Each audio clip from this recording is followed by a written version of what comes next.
بسم اللہ الرحمن الرحیم۔ السلام علیکم ورحمۃ اللہ وبرکاتہ۔ مرتے وقت انسان کو دو لوگ بہت یاد آتے ہیں۔ رسول اللہ صلی اللہ علیہ وآلہ وسلم نے ارشاد فرمایا کہ مسلمان کو جب موت آتی ہے تو اس کی پیشانی پر پسینہ آ جاتا ہے۔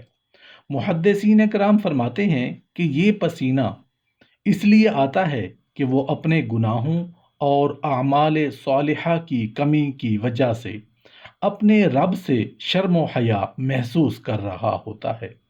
ایک روایت میں ہے، اگر میت کی پیشانی پر پسینہ بہہ پڑے اور آنکھیں ڈبڈبا جائیں اور نتنے پھول جائیں تو یہ رحمت الہی کی علامت ہے۔ محترم ناظرین، مرتے وقت انسان کے دل اور دماغ سے ہر چیز نکل جاتی ہے۔ سب کچھ انسان بھول جاتا ہے، اپنا مال و دولت، عزیز و اقارب، دوست احباب، رشتہ دار، سب کچھ بھول جاتا ہے۔ لیکن مرتے وقت انسان دو لوگوں کو بہت شدت سے بہت زیادہ یاد کرتا ہے۔ دو لوگ وہ ہرگز نہیں بھول پاتا، دو لوگوں کو بہت زیادہ یاد کرتا ہے۔ ان کو سامنے بٹھا کر چیخنے کی چلانے کی کوشش کرتا ہے، ان کے غم میں، ان کے ارمان میں، ان کے افسوس میں رونے کی کوشش کرتا ہے، مگر رو بھی نہیں پاتا۔ حضرت مولانا جلال الدین رومی رحمۃ اللہ علیہ فرماتے ہیں، میرے محلے میں ایک شخص زندگی موت کی جنگ لڑ رہا تھا، مرنے والا موت کے بالکل قریب تھا۔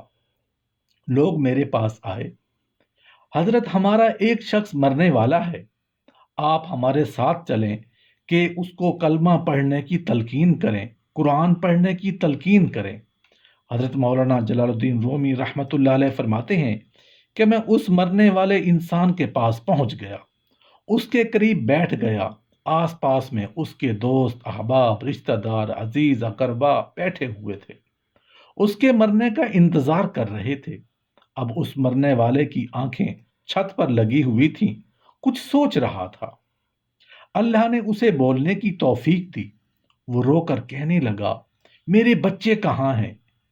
اس کو نہ کمایا گیا مال یاد آیا، نہ دولت یاد آئی، نہ گاڑی، نہ عزیز و اقارب، نہ دوست، نہ رشتہ دار، یہاں تک کہ نہ تو اسے ماں یاد آئی، نہ تو اسے باپ یاد آیا، نہ بہن یاد آئی، نہ بھائی یاد آیا۔ کہنے لگا، میرے بچے کہاں ہیں؟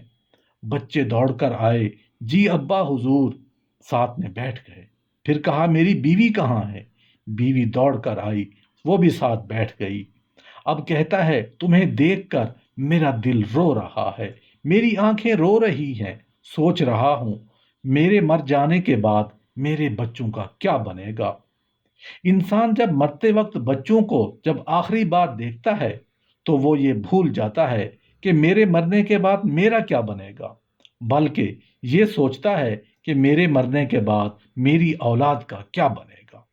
میرے مرنے کے بعد معلوم نہیں میرے ان پیاسے بچوں کو کوئی پانی بھی پلا پائے گا کہ نہیں، میرے بھوکے اور یتیم بچوں کو کوئی کھانا بھی کھلا پائے گا کہ نہیں۔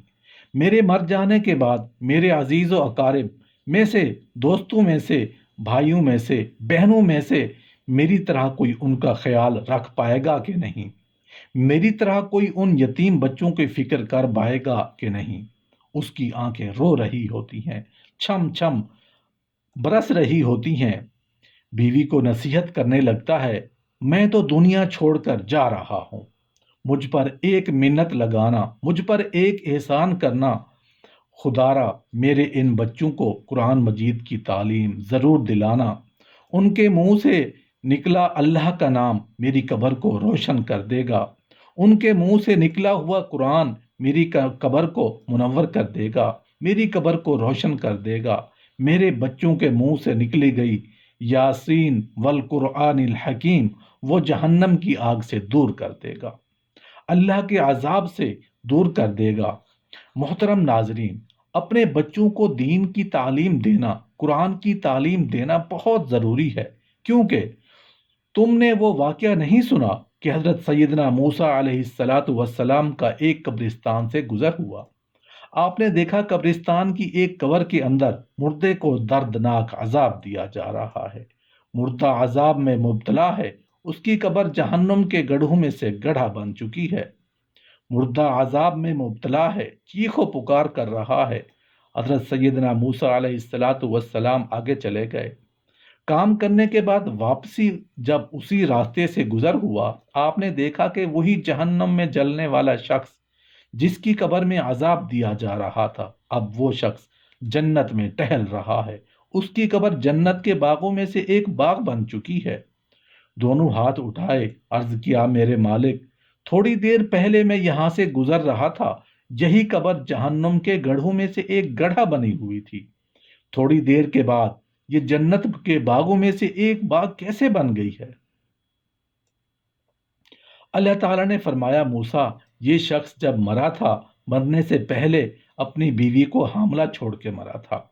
بیوی کا ایک بیٹا پیدا ہوا، آج تھوڑا سا بڑا ہوا تو اس کی بیوی نے بچے کو مسجد میں بھیجا، مکتب میں بھیجا، معلم صاحب، استاد صاحب نے اس کو بچے کو بسم اللہ الرحمن الرحیم پڑھائی ہے۔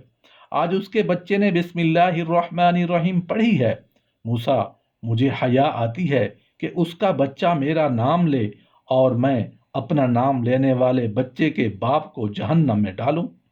یہ میری رحمت گوارا ہی نہیں کرتی۔ محترم ناظرین، اگر تم چاہتے ہو کہ تمہاری قبریں روشن ہوں، عذاب تمہارے قریب بالکل نہ آئے، تو اپنے بچوں کو قرآن مجید کی تعلیم دینا بہت ضروری ہے۔ حضرت مولانا جلال الدین رومی رحمۃ اللہ علیہ فرماتے ہیں کہ ایک دم اس انسان کی زبان لڑکھڑانے لگی، ایک دم اس کے ہونٹ کانپنے لگے، اس کا بدن کانپنے لگا، موت کا فرشتہ آ گیا روح نکالنے کے لیے۔ فرماتے ہیں جب انسان کی روح نکلتی ہے تو اس کا منہ کھل جاتا ہے، جب انسان کی روح نکلتی ہے تو انسان کا منہ کھل جاتا ہے، دونوں ہونٹ ایک دوسرے سے جدا ہو جاتے ہیں۔ انسان کی روح انسان کے پاؤں سے نکلتی ہوئی اوپر کی طرف آ جاتی ہے۔ جب دل اور پھیپھڑوں تک پہنچتی ہے تو یہ لمحہ ہوتا ہے، یہ وہ وقت ہوتا ہے کہ جب انسان زندگی میں پہلی بار، دنیا میں پہلی بار فرشتے اور شیطان کو اپنی آنکھوں سے دیکھتا ہے۔ ایک طرف شیطان اس کے کان میں مشورے دیتا ہے، دوسری طرف اس کی زبان اس کے عمل کے مطابق الفاظ نکلنے لگتے ہیں۔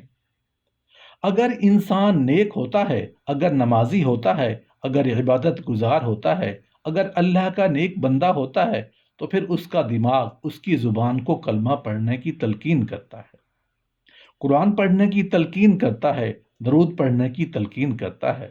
اگر انسان نیک نہیں ہوتا تو پھر اس کا جو دماغ ہوتا ہے وہ عجیب سی ہیبت کا شکار ہو جاتا ہے اور انسان شیطان کے مشورے کو قبول کر بیٹھتا ہے۔ جب انسان شیطان کے مشورے کو قبول کر بیٹھتا ہے تو پھر کوشش کرتا ہے کہ کلمہ پڑھے، لیکن نہیں پڑھ پاتا۔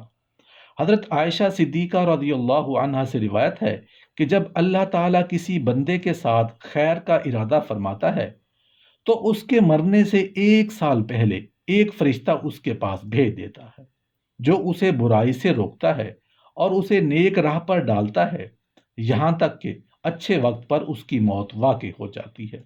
تو لوگ کہتے ہیں کہ یہ بندہ بہت مبارک وقت پر فوت ہوا۔ جب اس کی موت کا وقت قریب آتا ہے اور وہ اپنے نیک اعمال تیار دیکھتا ہے تو اس کا دل فوراً اس دنیا سے نکل جانے کو چاہتا ہے اور اپنے رب کریم کو ملنے کے لیے بے قرار ہو جاتا ہے، اور اللہ تعالیٰ بھی اس سے ملنے کو پسند فرماتے ہیں۔ اللہ پاک سے دعا ہے کہ ہم سب کو ملت اسلامیہ کو اعمال صالحہ کرنے کی توفیق عطا فرمائے، خاتمہ ایمان پر فرمائے، اولاد صالح عطا فرمائے جو ہمارے لیے صدقہ جاریہ بنے اور ہماری آنکھوں کی ٹھنڈک کا ذریعہ بنے۔ آمین یا رب العالمین۔